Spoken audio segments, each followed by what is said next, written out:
This is Paul. Yes.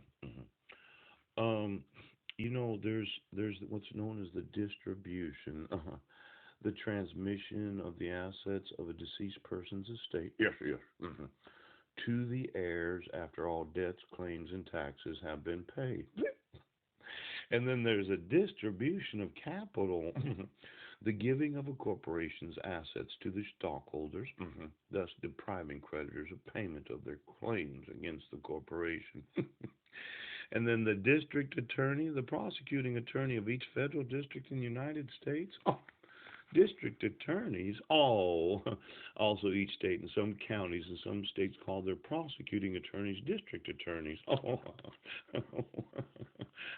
and district judges. Oh, you think that these district courts and counties, yeah, they'd be a little more careful about protecting the rights of those that they accuse. Yeah, but their thought is, as long as you say right now.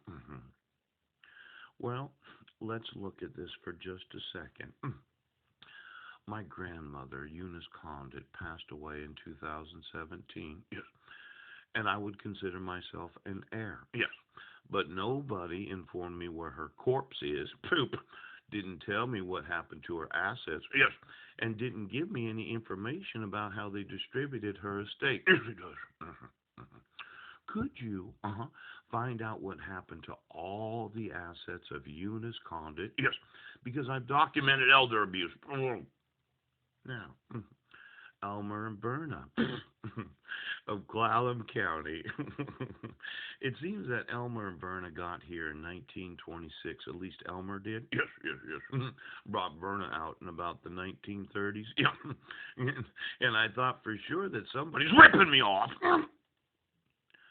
Now, there used to be this old-fashioned way of doing things where you would tell somebody in the sheriff's department, don't ever screw with my grandson, Paul Budnick. Yes, don't ever screw with him. Do you understand, Sheriff?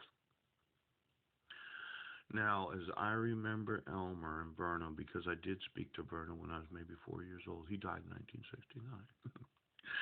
And then there was my Uncle Ray, yes, and then there was Vern, and then there was Elmer Jr., Pew. And then there was Clara Rose Holst. Yes. Then there was Edith, a non-existent sea serpent that was spotted in 1906. Edith, Edith, eat this. Ooch. Now, I'm going to want to know, of all the assets of the county, why are you obstructing me from taking them? Oh.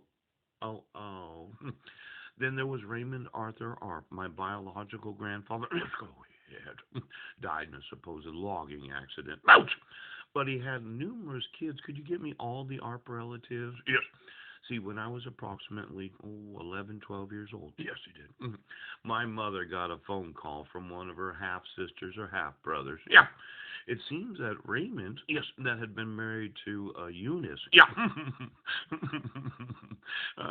The first two children were Wayne and Sandy, and I was the direct biological firstborn grandson of the Arp family. In fact, I had contacted an uncle, or at least a half-uncle, in Vancouver, Washington, that never returned my phone call. Oh, I'm going to need all the ARPs today, yes, because I'm thinking that somebody's committing some tremendous crimes of elder abuse. Now, these distributions of the various relatives, I'm going to want the ARP assets and any mines that wind in my book.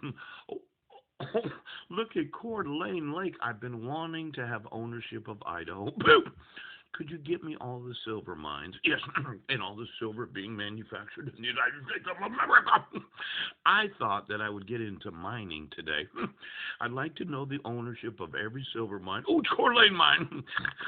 You see, I'm buying, Eunice. I'm buying.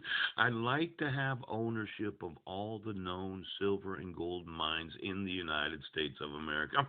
GPS the location. Let's go ahead. And then get me every employee from my 50 years because I'm wanting to have all the mines to belong to myself.